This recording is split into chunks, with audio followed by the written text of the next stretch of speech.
O loito pola traxedia traspasa hoxe todas as fronteiras con mostras de dor por toda España. No Congreso dos Deputados, por exemplo, gardábase esta mañá un minuto de silencio. El Congreso de los Diputados quiere unirse al pesar de los familiares y amigos de los fallecidos y mostrar su apoyo y su aliento a los allegados de los desaparecidos en tan trágico accidente. Aquí na nosa contorna, a Deputación de Pontevedra sumábase esta mañá o loito polos falecidos e desaparecidos no Atlántico Norte. As bandeiras do Pazo Provincial ondean dende hoxe a media asta xunto coas insignias do edificio administrativo provincial tamén en Pontevedra e a sede de Vigo.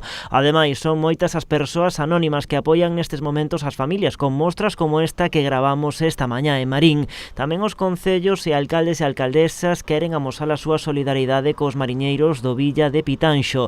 As redes sociais inúndanse hoxe de palabras de lembranza para as víctimas. O Concello de Poio, ademais de sumarse ao minuto de silencio convocado pola Federación Galega de Municipios e Provincias, transmitía o seu pesar polo naufraxio a través desta publicación no seu perfil oficial. Sanxenxo tamén se uniu a ese minuto de silencio no que participaron membros da corporación e traballadores municipais co alcalde á cabeza.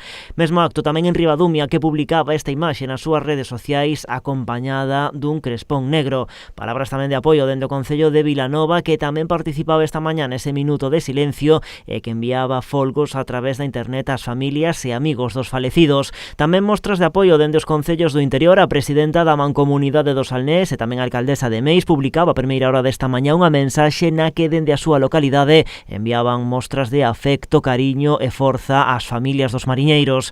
En Cuntis e Moraña, por exemplo, publicaban tamén senllos crespóns negros en solidaridade coas familias.